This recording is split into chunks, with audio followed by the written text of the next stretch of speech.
Hey everybody, Dr. James Fedich here, Clinic Director at Fedich Family Clinic. If you don't know who we are, we're in Hackettstown, New Jersey, one of the area's largest healthcare providers. We have multiple chiropractors, physical therapists, acupuncture, nutrition, and medical pain management. We're here for all your healthcare needs. This video, we're going to talk to you about sleeping. So we see a lot of patients in the clinic. We hear so many people have trouble about sleeping. So we're going to give you some sleep tips to get you to sleep better, and some just general tips about sleeping, proper positioning, and to sleep better. So there's a lot of people are insomnia, which means you're not getting enough sleep. There's a couple different problems. There's really kind of two major problems with sleep. We're having trouble falling asleep. We're having trouble staying asleep. So there's different problems in there. This is a complex issue that needs to, a lot of times we need to consult with you and talk to you a little bit about. But a couple things going on. The number one reason people do not sleep well is actually muscle aches and pain. So you're waking up because your back hurts, your neck hurts, you're rolling on your shoulder, it hurts. Something physical problem is actually the number one reason why we're not getting good night's sleep. So if you're having physical problem, back pain, neck pain, headaches, shoulder problems, anything like that, give us a call, 813-8200. We'll fix that up for you, and that'll probably help you out. But in addition to that, there's some other good tips I'd like to give you today, just general sleep problems versus a physical problem. Number one is electronics. We're all on iPhones, iPads, and computers. Patients all the time. Just had a guy in recently, I got trouble sleeping, doc, I can't sleep, I'm not sleeping well.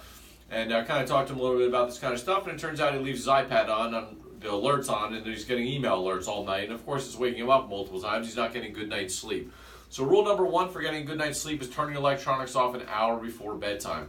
Phones off, iPads off, no TVs in the room an hour before bedtime. All that light, it gets complicated, but the lights stimulate hormones in the brain, keep you awake and active. The body thinks there's sunlight out there, it wants to be awake and active. So all electronics are off an hour before bedtime. Rule number one. Rule number two, you don't want to eat or drink anything an hour before bed as well. So a lot of people are eating this midnight snack, late night snack, drinking a big water, and then you got to go up and get to the bathroom. So it's no food or drink an hour before bedtime as well. So there's some tips there. Your room environment is very, very important. So a couple things in the general room. A lot of us are sleeping way too warm, whether it's the summer, winter, most of the year we're sleeping too warm. The ideal sleep temperature is below 70 degrees. So they say the room temperature is 72, 70. If your room's at 70, then you're under the blankets, you're going to be 75 degrees in there as your body heat's all trapped in there. There's a lot of different strategies for that. The best thing for most of you is just keep the room a little bit cooler. Myself, we use something called the chili pad at home, where it circulates water underneath you, and it helps regulate your body temperature within a degree so that you don't heat up over in the middle of the night. So there's options like that, but most of us need to sleep a lot cooler. Even if the room's at 70, you think that's kind of cool, but your body heat's warming up. Even 69, 70, you're underneath the blanket, all your body heat's retained all night. If you have a partner with you, more body heat just getting you warmer and warmer. So a lot of us need to cool off, sleep a little bit cooler, maybe less clothes. We got to kind of get a little cool in our sleep. You sleep better, cooler. So that's a big hint for you. No electronics, no food and drink. Get the room a little bit cooler. So those are some of the easy tips. The next one is going to be sleep positions we're going to talk a little bit about. So a lot of people don't know how to sleep. It's probably I get asked 10, 15 times a day, so how should I sleep? What position should we sleep in? So we're going to go through a couple of those things right now as well. So rule number one, we never want to sleep on our stomach. There's just about no good way to sleep on your stomach. It's going to put strain on the neck. It's hard to breathe properly.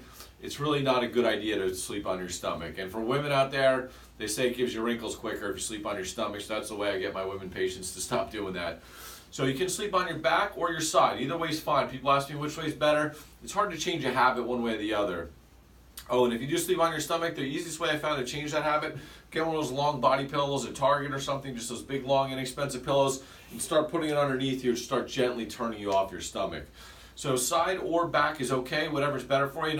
Some people have trouble snoring and things when they're sleeping on their back. Sometimes that indicates you might have an issue that needs to be looked at. So if you're snoring a lot and your partner says you kind of stop breathing in the middle of the night, you could have something called sleep apnea, where you're not getting oxygen in the middle of sleep, which is waking you up, which is actually a very serious medical problem. So if you have severe snoring and your partner says that you're kind of not breathing in the middle of the night, you'd want to get a sleep study done to make sure that's not an issue as well. But side or your back is okay. We're going to go over some of that stuff right now. So on your side, most people are using too many pillows. This is our water pillow here that we have at the office. So I find a lot of people are sleeping on their side of their back and they got 2 or 3 pillows. And when you sleep on your side with 2 pillows like this, you end up kind of cranking your neck up and putting stress on the neck, and then you come in here with a neck pain. So one thing we recommend is one good pillow. So a normal pillow you're going to buy at the store is probably not going to give you enough support. One of the pillows that we have here is this water-based pillow. And basically what you do is you fill up water level based on how big you are and how firm you want it. The more water, the more firm, more support you're going to get. Less water for smaller people, less support. But we just have one pillow. Another nice thing about the water is it's nice and heavy and it doesn't slide around and move around. So we use these at the clinic there. they're a good idea. But if you're on our side, one good pillow. Now, the average pillow you buy at Target is probably not going to give you enough support. Like this one here is not going to be enough support for me, so you need the water-filled pillow. But when you sleep on this side, you want to sleep as kind of flat as possible. Again, you'd have a better pillow than this, so that's why my head's up a little bit. And then a lot of times in lower back patients, we'll tell them just a little support in between the knees. So a small pillow like this right above the knees to help keep these hips straight. You can see my hips are pretty straight now. If I take that pillow out, we're kind of twisting a little bit. And that can put some stress on the lower back, hips, pelvis, and all that kind of jazz. And when you sleep on your back, it's just real simple. There's not much to it. You're sleeping straight on your back. Put your arms wherever you want, but you don't want them up here. But it's one good pillow. Most people have 2 or 3 crummy pillows or one crummy pillow. It's one good supportive pillow when you sleep on your back or side. So those are some simple sleep tips. It's not always that easy. Physical problems are a big reason why people don't sleep. You don't realize your neck or back aches waking you up. That's a lot of patients out there. So if you have something, a little neck ache during the day, might not be bothering you too much, but it's keeping you awake at night or waking you up. So get any of those kind of problems checked out. Call the clinic, 813-8200. We can fix any of that kind of stuff for you. Other than that, no food or drink an hour before bedtime. No electronics an hour before bedtime. Try to go to bed a little earlier as well. Early to bed, early to rise is always good advice for most of us. No electronics, no food. No, nothing else an hour before bed. We want a nice, calming, relaxing bedroom. Get the temperature down. Most of us are sleeping. It's way too warm, 72 degrees in there.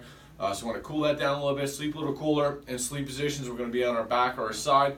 One good pillow up top. If you're on your side, a little knee pillow is okay. If you have a bad lower back, it's nice when you sleep on your back, a pillow or two underneath the knees to elevate that can take some pressure off the spine as well. So some basic sleep tips. Obviously, you come down in, we can delve into this a little bit more, but hopefully that'll help you out a little bit at home.